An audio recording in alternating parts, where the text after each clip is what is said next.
ఎప్పుడు కూడా మనం చూస్తూ ఉంటాము. ప్రతీది కూడా సోషల్ మీడియాలో అయితే కవిత యాక్టివ్‌గానే ఉంటారు. సో, ఏ చిన్న విషయాన్నైనా సరే తన ట్విట్టర్ వేదికగా, ఎక్స్ ఖాతా వేదికగా కూడా జనాల్లోకి తీసుకెళ్ళేటువంటి ప్రయత్నం కూడా చేస్తారు. అలాంటిది ఇప్పటికి సుమారుగా 20 నిమిషాలు దాటినా కూడా కొంచెం కూడా తను రియాక్ట్ అవ్వకుండా, ఎక్కడ కూడా ఎలాంటి పోస్ట్ కూడా పెట్టకుండా తను ఇలా ప్రవర్తించడం పట్ల కొంత అందరూ కూడా ఆశ్చర్యానికైతే గురవుతా ఉన్నారు. ఇటు జాగృతి కార్యకర్తలు కావచ్చు, అటు బీఆర్ఎస్ శ్రేణులు కూడా. ఈవెన్ ఎందుకంటే పెద్ద ఎత్తున అటు హరీష్ రావు పైన ఆరోపణలు చేసింది, సంతోష్ రావు పైన ఆరోపణలు చేసింది.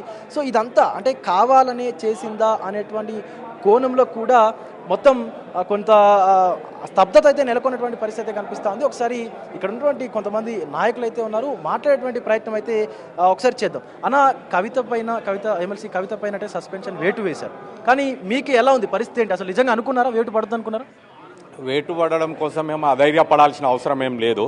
ఎందుకంటే ఇలాంటి వేటులు, ఆటుపోటులు ఇవన్నీ తట్టుకునే సమర్థవంతురాలైనటువంటి మా నాయకురాలు కవితక్క గారు ఇంకా ధైర్యంగా రానున్న రోజుల్లో తెలంగాణ రాష్ట్రంలో ప్రజా సమస్యలపై ఇంకా ఉధృతంగా పోరాటం చేస్తాం.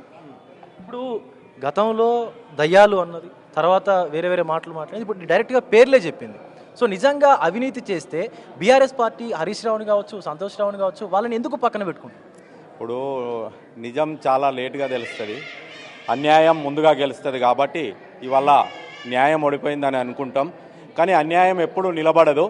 భవిష్యత్తులో ఎప్పుడైనా చాలా ఆలస్యంగా అయినా నిజాయితీ గల నాయకురాళ్ళు చాలా సమర్థవంతంగా మంచిగా నిలబడతారు ఈ తెలంగాణ రాష్ట్రంలో. జాగృతి కార్యకర్తలుగా, కవిత అనుచరగలంగా మీకేమనిపిస్తుంది? అసలు సస్పెండ్ చేయడం అనేది, వేటు వేయడం కరెక్ట్ అంటారా? సస్పెండ్ విషయం పక్కకు పెట్టండి, దాని విషయం కాదు. మాకు మాత్రం ఇది జాగృతి తరపున అందరికీ మన స్టేట్ మొత్తంలో మంచి జరగాలని కార్యక్రమాలు నిర్వహిస్తాం మేము. ఇప్పుడు ఇప్పటికీ తెలంగాణ జాగృతి తరపున కార్యక్రమాలు చేస్తారా? ఆల్రెడీ జరుగుతాయి కూడా కార్యక్రమాలు. రైట్.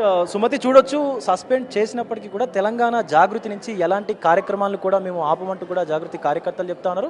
మరొక పక్క ఇటు సస్పెండ్ అవ్వడమే మంచిది అంటూ కూడా కొంత అభిప్రాయాన్ని అయితే వ్యక్తం చేస్తూ ఉన్నారు. ఎందుకంటే మంచి అనేది లేట్గా తెలుస్తుంది కాబట్టి మేము ఈరోజు కవిత గారిని సస్పెండ్ చేయడం అనేది మాకు అంత పెద్ద బాధ కలిగించే విషయం కాదు అంటూ కూడా ఇక్కడ ఉన్నటువంటి జాగృతి నేతలు మాట్లాడుతున్నటువంటి సందర్భం అయితే కనిపిస్తుంది.